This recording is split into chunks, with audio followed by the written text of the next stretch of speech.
For a change, I'm not the first among those to come to morning class. I can't read, apparently. I'm almost 22 and I can't read. That's a problem. That is a major problem. Instead, almost everyone else seems to be here already. I recognize most of my class by their faces by now, though the names escape me still.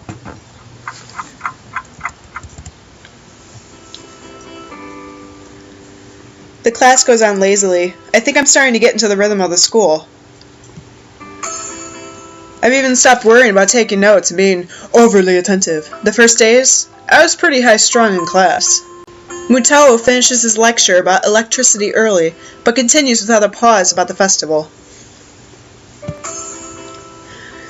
So, as you know, the festival is on the day after tomorrow. I hope everyone's projects are going to be successful this year. Have a good time, but also, come Sunday, please keep the meaning of this festival in your minds. Games and fried food! Everyone bursts out in laughter, and so do I. Ha! Ha ha! Ha! Ha! Yes, thank you, Mikado. But what I meant was, the remainder of the sentence is buried beneath the ring of the lunch bells. Ding dong! And everyone starts packing their things. Mito deliberates for a moment, but since nobody seems to pay attention anymore, he gives up and sits down. It's the creepiest soundbite, just... That's so creepy. It's crowded in the hallway, or as crowded as hallways in the school can probably get. Most of the students seem to be heading down for the cafeteria. Hisayo! I'm going to make you a one-time only super extra special lunch offer. Emmy's homemade lunch boxes, and the privilege of enjoying them in private with two bombshell beauties. Her overly flirtatious sales pitch echoes in the hallway, a remarkable feat since it's full of people. Emmy strikes a very confident-looking pose, as though it is an attempt to one-up her own ridiculousness, puffing her very modest chest. That means she has big boobs. Making the V for victory sign with her hand. What are we, a Power Ranger? That's delicious. To what do I own this honor of being invited? You stood there looking really lost and sad, so I thought you could use some company. That's probably the most depressing reason imaginable. There are probably more depressing reasons, Hisayo. If you could just think about it, maybe think with your head, not be so stupid, maybe. So how about it? You're probably really lonely and would eat that awful cafeteria food all alone otherwise, 'cause you suck and have no friends. I'm kidding. Sure, I'll have your lunch offer. With pleasure. Let's go to the roof. The roof?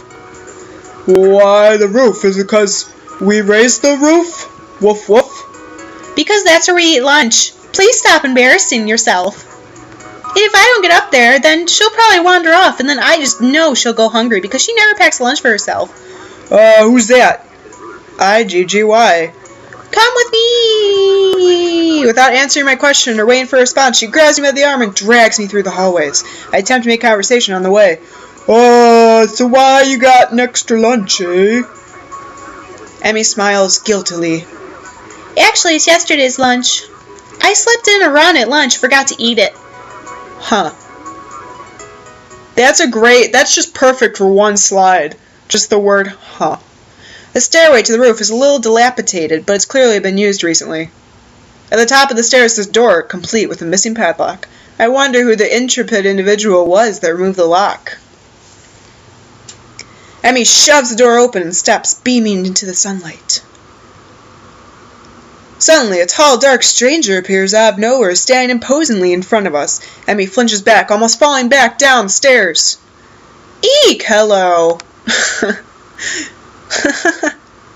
Sorry, I don't know. Yipes! You scared me, Rin. Wait, isn't she... Yo. Noticing that Rin is speaking to me, Emmy looks curiously at me. You two know each other? I look confusedly at Emmy. She's that friend of yours. Rin has turned her gaze towards the clouds drifting upon the school. Above? That's what I meant. I didn't know you knew this person, Emmy.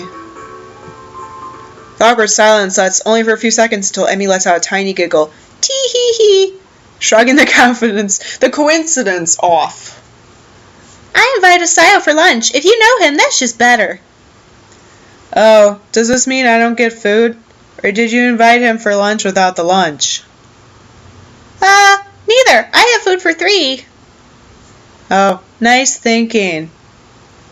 They walk to the other end of the roof while I stay at the clock tower for a while, taking in the atmosphere. There's nobody else here but us. I guess the roof is not as popular as it is in the other schools. Like every anime, everyone is eating on the roof. It's kind of popular. A few rundown benches and tables are scattered around the edges, perhaps in an attempt to make the rooftop look less desolate. The small pebbles covering the roof rattle beneath our feet. I peek through the chain-link fence to take a look at the school grounds and beyond. Students are strolling in pairs and groups around the quadrangle and at the cafeteria. Quadrangle. A few delivery trucks are driving past the school towards a convenience store nearby. Somewhere, a watchdog barks at a passerby. Woof woof. A woof woof. Somehow, when I look towards the town center, the small town feels... What? The small town feel strikes me very strongly, almost palpably. The hectic lifestyle of big metropolises seems so far away and foreign here. Nobody has to run to catch a bus like their life depended on it, or get their senses overloaded by the neon lights and traffic jams. Jam. I feel surprisingly optimistic about this new life of mine. About time, Asayo! Looking at my new hometown, even if it's going to be mine for only one short year. Finding out about my illness and having to move away from home all came so suddenly. I haven't had time to think about how I feel. When I step out of the shadow of the clock tower to the open, I feel warmth touching my back. The sun shines from a perfectly clear, cerulean sky. A cool breeze sweeping over the rooftop makes me shiver, but only briefly. The wind carries a scent of trees and flowers, not smog and car exhaust like it used to, just a few weeks ago. Emmy settles on a bench with Rin in tow and produces 1 big and 2 small lunchboxes from her bag. Come on, Asayo, what are you waiting for? She's beckoning me to join them, making room on the already small bench. Whoa. I seat myself on the corner of the bench to take as little space as possible. It's pretty cramped, but somehow all 3 of us fit on it.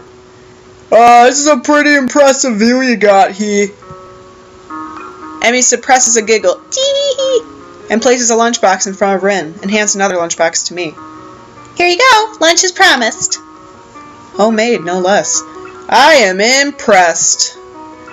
Oh, wow, this looks really good. Thanks, I make them myself when I can. Conversation dies off as I set about the busyness of feeding myself. Nom nom nom nom. Taking a few bites, I glance up and notice Rin deftly opening the lunchbox and popping a forkful of food into her mouth using only her feet. Even though I've seen it before, I can't help but be impressed by her dexterity. It's also a reminder at the sort of place I'm in right now. Will I ever get used to sights such as this? Well, if you keep, making them abnormal to yourself, I don't think you will, but you're Hasayo, so I can't expect anything more of you. Yay! I can't decide if getting used to this would be a good thing or a bad thing. Does getting used to this place mean that I'm giving up on being a normal person? I want to punch him. Or does it mean I'm becoming more understanding about those around me? I'm distracted from my thoughts by a sight of Emmy tearing to her lunch as if it had insulted her ancestors. You seem pretty hungry. Emmy looks up, mouth half full, and swallows before nodding. Ooh, she swallows. I shouldn't have said that. That was very wrong. My morning run always works up an appetite. Which is great because I burn through lunch pretty quickly. Helps me keep my girlish figure. What would happen if you lose it? Would you become a man? I very nearly choke on my lunch, trying not to laugh. It's a figure of speech. Does your figure have to run in the mornings too? Do you always talk like this? Like what? Like what?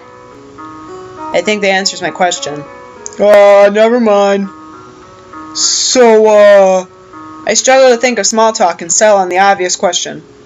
How'd you 2 girls meet? I just noticed that, the detail in Rin's clothing and the detail in Emmy's are completely different. Interesting. Rin seems content to let Emmy answer his question. Someone in the housing department thought that we complement each other really well, so we were assigned rooms next to one another. Compliment each other? Like shoes and a suit? Huh? Emmy giggles at my confusion. Tee hee hee. Put us together and we got all our limbs, get it?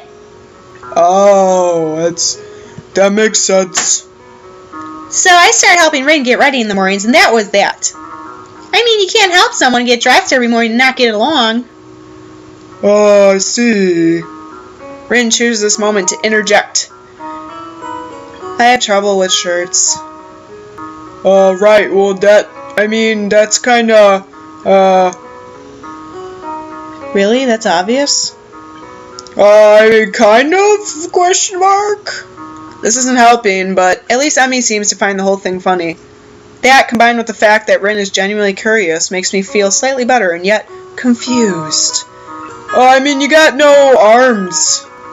So, putting a shirt on seems, like it would be pretty difficult. You know what, I'm just gonna stop talking. It'll save me a lot of trouble in the long run. Rin nods in what I suspect is meant to be a sage manner. I see. The conversation dies as I turn my attention back to my lunch. It's really quite good. Emmy finishes her lunch first and makes a contented noise. Ah, that was good. As she busies herself with cleaning up her lunch, Rin speaks up.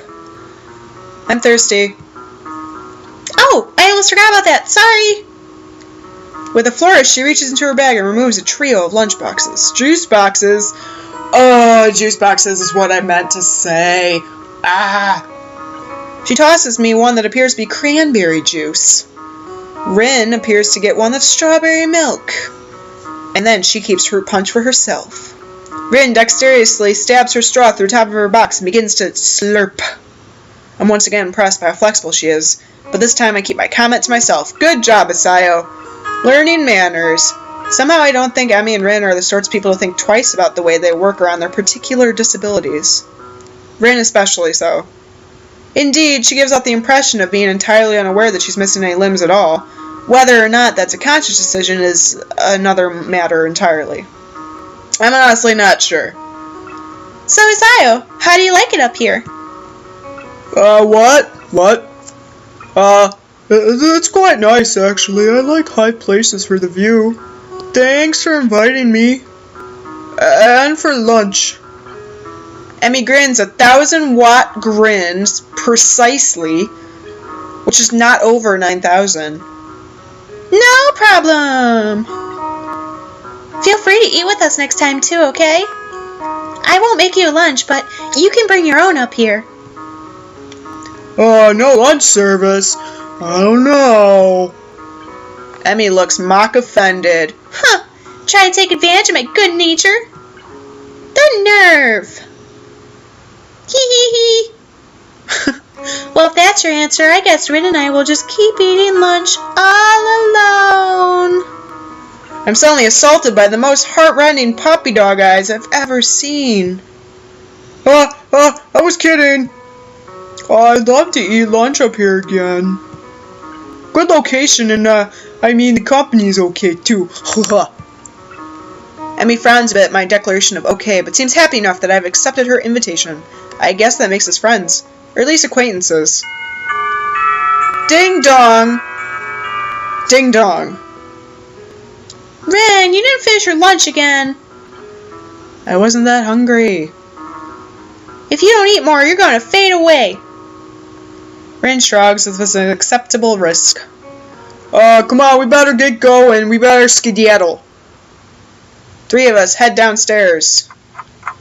Da da da da! Afternoon class! Woo!